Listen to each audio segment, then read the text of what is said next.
ಇನ್ನು ದೆಹಲಿ ಸ್ಫೋಟದ ಇನ್ನಷ್ಟು ಸ್ಫೋಟಕ ಸುದ್ದಿಗಳು ಕೂಡ ಈಗ ತನಿಖೆಯ ಸಂದರ್ಭದಲ್ಲಿ ಗೊತ್ತಾಗ್ತಾ ಇದೆ.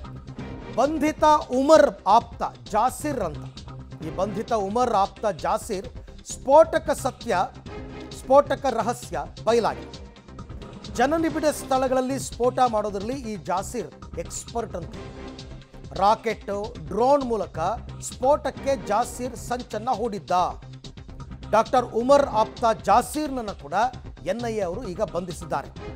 ದೆಹಲಿ ಟೆರರ್ ಗ್ಯಾಂಗ್ನ ಒಂದೊಂದೇ ಬ್ಲಾಸ್ಟ್ ಸೀಕ್ರೆಟ್ ಈಗ ಬಯಲಾಗ್ತಾ ಇದೆ. ತನಿಖೆ ಮುಂದುವರಿದಂತೆ ಯಾರ್ಯಾರ ಪಾತ್ರ ಏನು, ಯಾರು ಯಾವುದರಲ್ಲಿ ಎಕ್ಸ್ಪರ್ಟ್ ಆಗಿದ್ರು, ಎಲ್ಲ ವಿಚಾರಗಳು ಒಂದೊಂದೇ ಗೊತ್ತಾಗ್ತಾ ಇದೆ. ನೀವು ಆ ಫೋಟೋದಲ್ಲಿ ನೋಡ್ತಾ ಇದ್ದೀರಲ್ಲ, ಆತನೇ ಜಾಸಿರ್. ಈತ ಉಮರ್ನ ಆಪ್ತ ಅಂತ ಕೂಡ ಗೊತ್ತಾಗಿದೆ.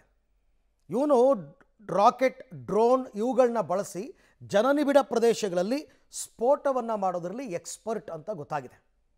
ಸೊ ಈಗ ಇವನನ್ನು ಕೂಡ ಈಗ NIA ಪೊಲೀಸರು ಬಂಧಿಸಿದ್ದಾರೆ. ಹಾಗಾದರೆ ಪರ್ಟಿಕ್ಯುಲರ್ ಆಗಿ ದೆಹಲಿ ಬಾಂಬ್ ಬ್ಲಾಸ್ಟ್ನಲ್ಲಿ, ದೆಹಲಿ ಕಾರು ಸ್ಫೋಟ ಪ್ರಕರಣದಲ್ಲಿ ಈ ಜಾಸಿರ್ನ ಪಾತ್ರ ಏನು? ಇಲ್ಲೂ ಕೂಡ ಈತ ಉಮರ್ಗೆ ಸಹಾಯ ಮಾಡಿದ್ನಾ? ಇವೆಲ್ಲವೂ ಕೂಡ ಒಂದೊಂದೇ ಗೊತ್ತಾಗಬೇಕು. ಸೊ ಎಲ್ಲೆಲ್ಲೆಲ್ಲೆಲ್ಲೋ ಸ್ಪ್ರೆಡ್ ಆಗಿಬಿಟ್ಟಿದ್ದಾರೆ ಇವರು. ಕೆಲವರು ಲಕ್ನೋ, ಕೆಲವರು ಜಮ್ಮು ಕಾಶ್ಮೀರ, ಮುಜಾಫರ್ಬಾದ್, ಹೀಗೆ